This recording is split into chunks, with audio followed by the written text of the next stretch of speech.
Minya, Helena, I'm Virtual Nico, Nico Sebastian. I wanted to make a little cool video about this neat art tool that I made recently called NekoScrawl.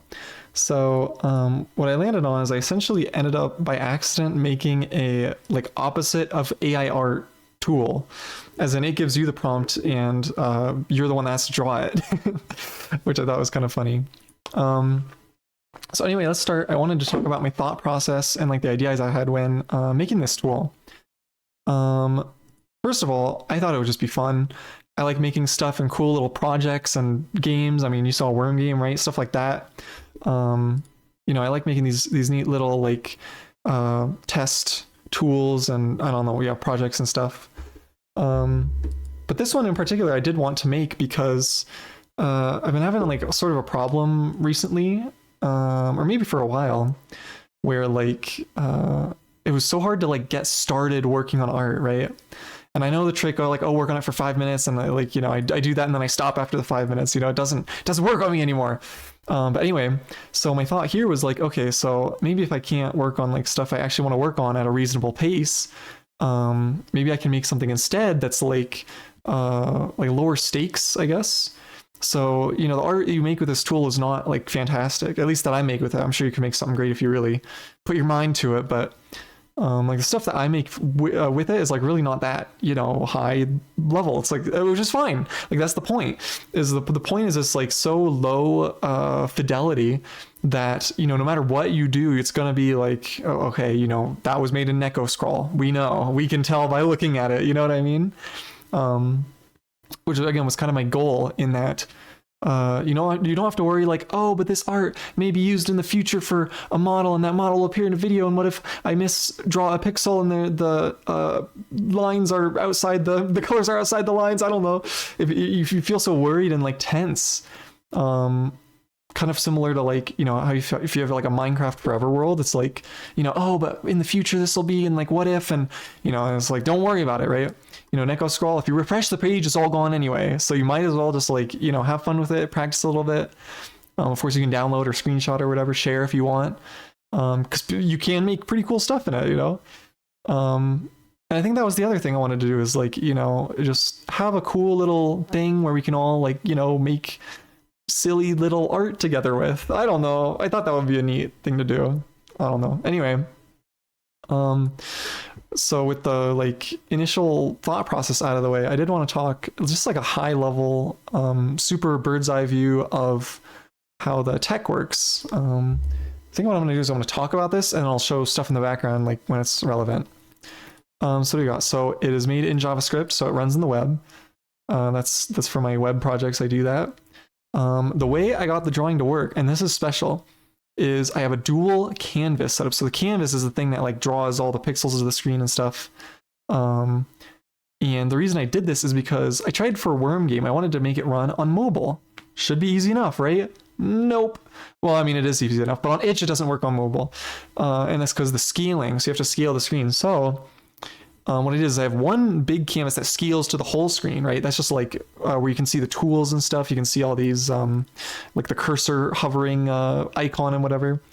And then on the inside of that, there's that actual drawing canvas. That's the one that gets saved. That's what you draw to. And the reason I do this is because now you can save that canvas as a PNG or like a image or whatever. And you can also draw that to the other canvas. So it's essentially a canvas within a canvas. I'm sure this is probably standard tech, but anyway, I thought it was cool with the way it like scales and everything with the screen resolution. Anyway, okay, next we got the tools I wanted to talk about. Brush and eraser are pretty self-explanatory and basic drawing software tools. I thought I was only going to do these, but I'm like, oh, well, what if we could have just like a little more variation?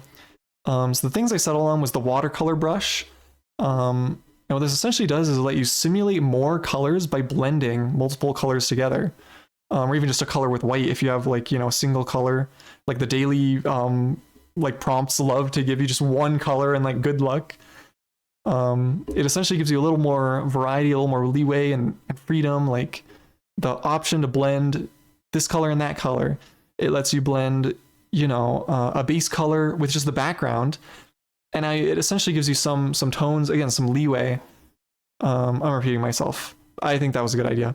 And then the other one is the chalk.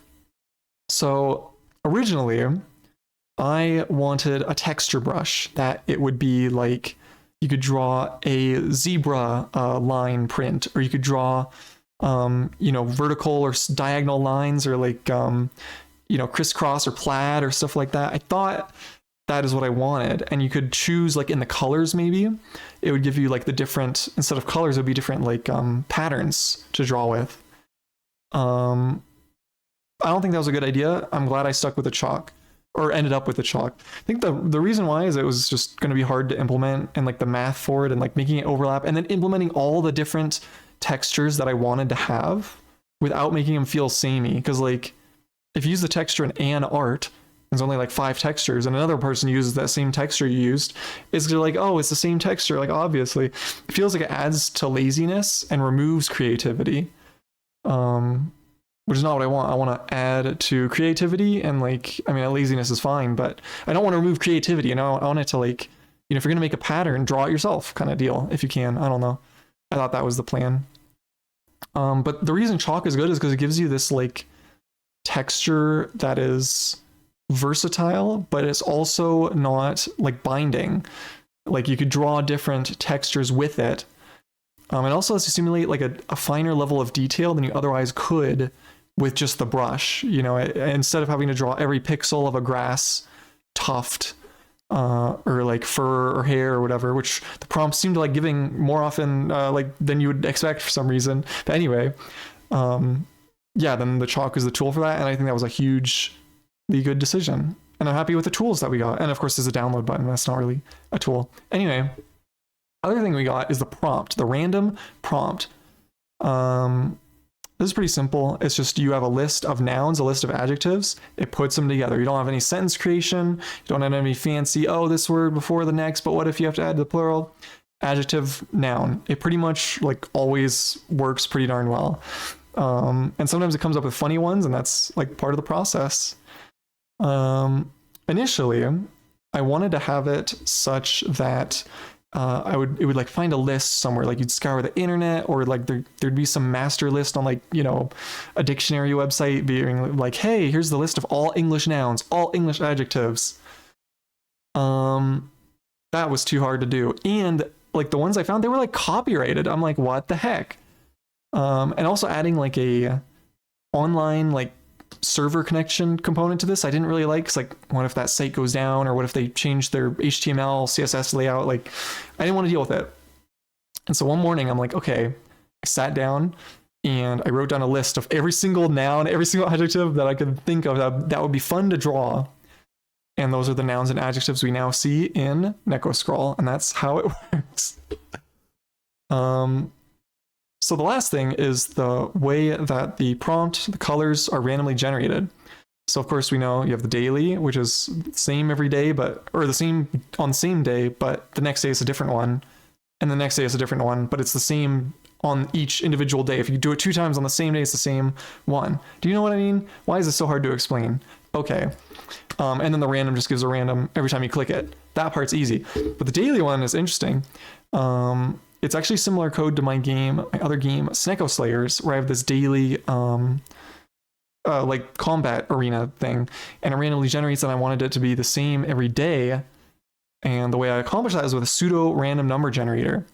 I don't want to go too heavy in details in this. The way it works is it gets like a sign, because I looked up like how do you make a pseudo RNG, and they say, oh yeah, do the sign, and then you multiply by this number, and then the digits and the math and divide, and it works out somehow. And I did that, and it was working. I'm like, yes. And so I'm like, okay, let me try the next day, and it's the same. The next day it's the same. The next day it's the same. I'm like, wait a second. But I try a random number, and it's different again. So it turns out the sign function uses a lookup table. So if your numbers get big enough, it's just useless because it gives the same results for like 100 or so numbers at high values. It's like unusable.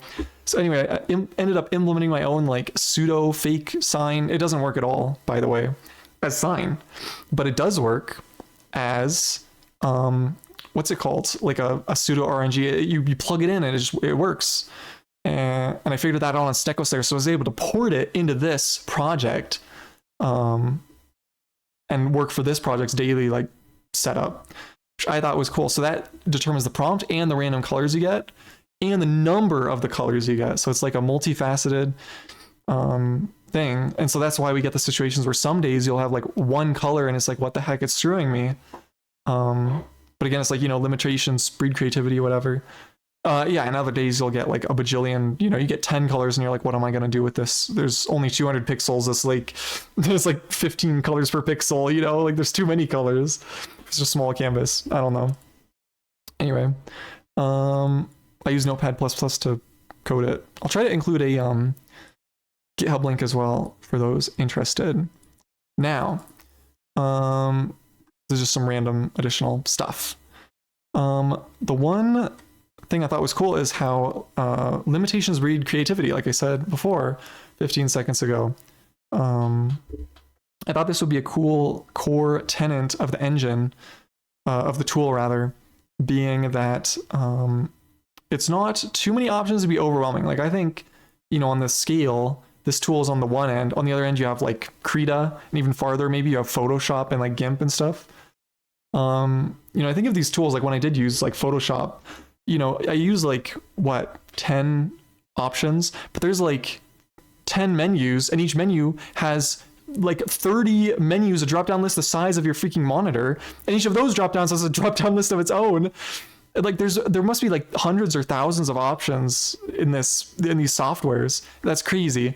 And you only use like 10 of them, as I say, like a 1%, if even that. Like I don't think that makes sense for such a tool. I think the thing that's cool about it is you can implement less stuff more intentionally. So, you know, when I implement the patterns tool, I'm like, oh, do I want it this way? Do I want it that way? You know, if I'm making like a cover everything project, I'm just, oh, I'll just add it in, add that in, I'll put it in another sub menu, and nobody will look there anyway, you know. If they really want to, they'll Google it. But like, I don't know. I just like the simplicity of it. There's something really like elegant of like combining simple tools in like unique ways, and that leads to like interesting new like results and like designs, and also it's like intuitive. You know, you can make it like, you know what the brush does, you know what the eraser does. There's 4 tools, you know what each of them do. The way you combine them makes it interesting. It's almost like emergent gameplay. I thought that was a really cool thing of the engine. Another thing I wanted to touch on was the intentionality of it. You know, the thing where like, you know, I think I've talked about this before, like suffering with like YouTube addiction and watching like TikTok and all these things, like short form content taking over, you know, in this like era of I would say overconsumption, doing something where you're creating, sort of like pushing back against that, I think is a good thing. If not even just to like I don't know, like balance it out. You know, you may not necessarily even have to say it's a bad thing. It's just balance, right? You know, all this consumption, you know, you're watching the videos and you're looking at the things and you're filling your brain up with stuff. You got to get that stuff out onto the page. So it's like this is what creative endeavors are for, in my opinion. And then finally, to loop back to the beginning, I think that, you know, the drawings in this tool, you've seen hopefully some of them already. You know, they're not great. They may be even bad. You may call them weird or silly, whatever you say, whatever you think it is. It's very clearly not AI, and it is very obviously human, right? You know, you look at this, you say, okay, an AI did not create this. AI would look better than this, right? Or it would look more polished. Like it's very clearly like, I don't know, some human silly factor imbued in the art. And I think that's beautiful. And that's the point that I'm going to leave it off on. Thanks for listening to me ramble about my cool painting software that I made. Go try it out if you want. I'll include links somewhere. Okay, bye.